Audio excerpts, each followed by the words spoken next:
साथियों नमस्कार, कैसे हैं आप सब लोग? आप सबको जय श्री राम, हर हर महादेव, जय Shiv Shambhu. Cheque bounce case में क्या महत्व है विरोधाभास का? और जब भी हम डिफेंस को लेके चलेंगे तो क्या-क्या प्रिकॉशंस जो है हमें लेने होंगे ताकि हमें दिक्कत ना आए और एक प्रॉपर डिफेंस लाइन जो है रिकॉर्ड पे रहे। तो कुछ महत्वपूर्ण जो है इंस्टेंस है जो मैं डिस्कस करूँगा। हम लोग डायरेक्टली चलते हैं on the board. Check bounce case में जो बड़ी प्रॉब्लम है अक्यूज़्ड के लिए, वो यही है कि डिफेंस लाइन क्या होगा? अगर डिफेंस लाइन को सेट नहीं किया और केस को लड़ रहे हो, तो आप सक्सीड नहीं हो पाओगे। क्योंकि आपको रिब्यूट करना है प्रिजम्पशन को, जिस बारे में सेक्शन 139 और सेक्शन 118 इंपॉर्टेंट है। इसलिए आपके डिफेंस का होना चाहिए प्रोबेलाइजिंग इफेक्ट। क्लियर है? ऐसा केस जिसमें आप संदेह जो है क्रिएट कर सकें। अगर संदेह क्रिएट नहीं कर पा रहे हैं, सिर्फ मियर सजेशंस है, मियर अबरमेंट है, तो ये सफिशिएंट नहीं है। इसलिए आपको बहुत तसल्ली के साथ जो है बात को समझना होगा और टेक्निकली बात को समझ से वर्कआउट जो है करना होगा। कुछ गोल्डन रूल्स जो है मैं डिस्कस करूँगा। रूल नंबर 1, आप लोग क्या करते हो जब होता है चेक बाउंस?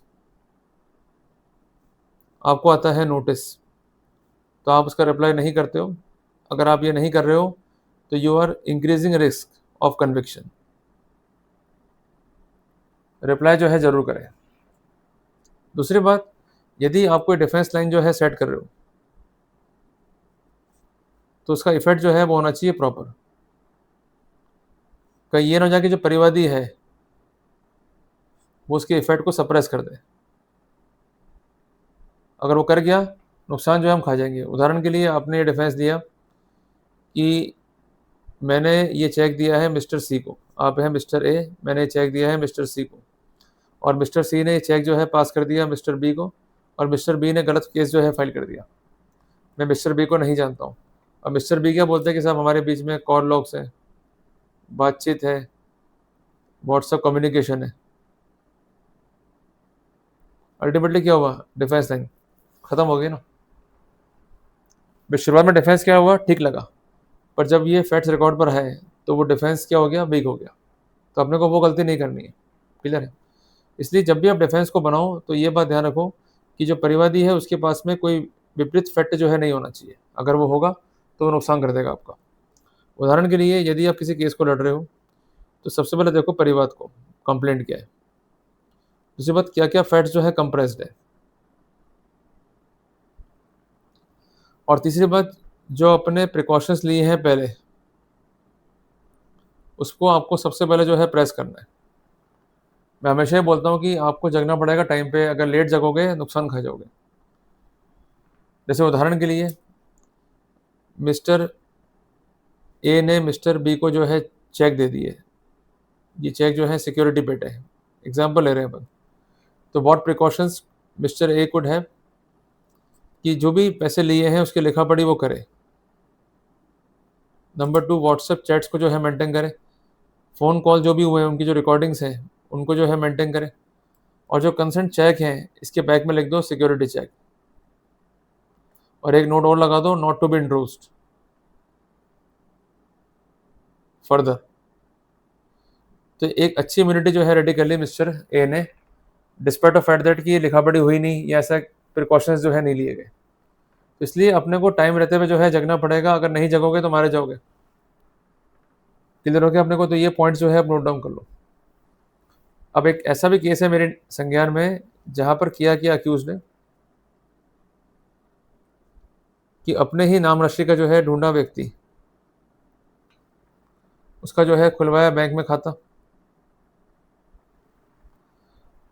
और उसके बाद उसका चेक जो है दे दिया उसने मिस्टर बी को।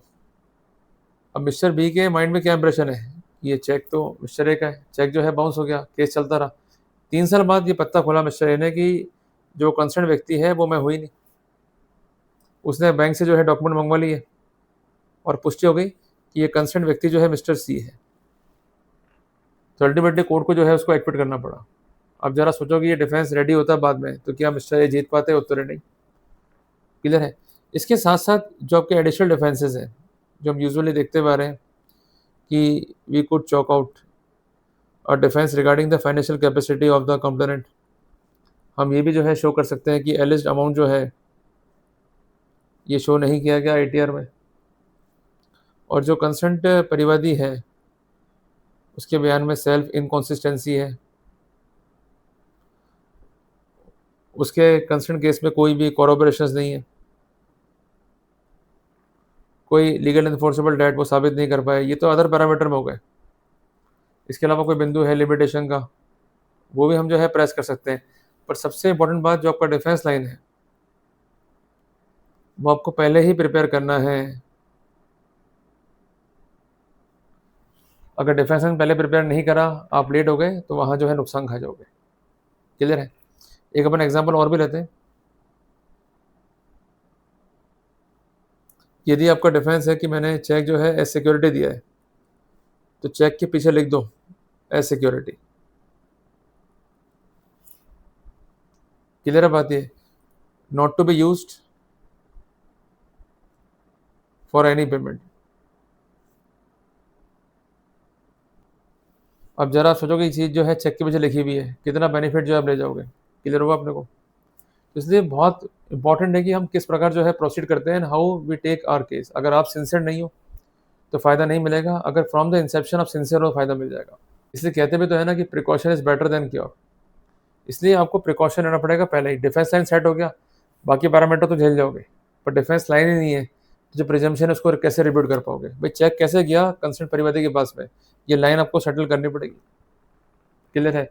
अगर आपका डिफेंस ये भी कि मैंने पेमेंट जो है कर दिया है मिस्टर सी को मिस्टर बी के बिहाफ पे, तो वो रिसिप्ट्स पेश करो, बैंक की एंट्रीज जो है पेश करो, और इसके अलावा ये साबित भी करो कि मिस्टर सी जो है मिस्टर बी का एजेंट है। क्लियर है? जिसके लिए जो जनरल कॉल है या कम्युनिकेशंस हैं उनके बीच में ये पर्याप्त है।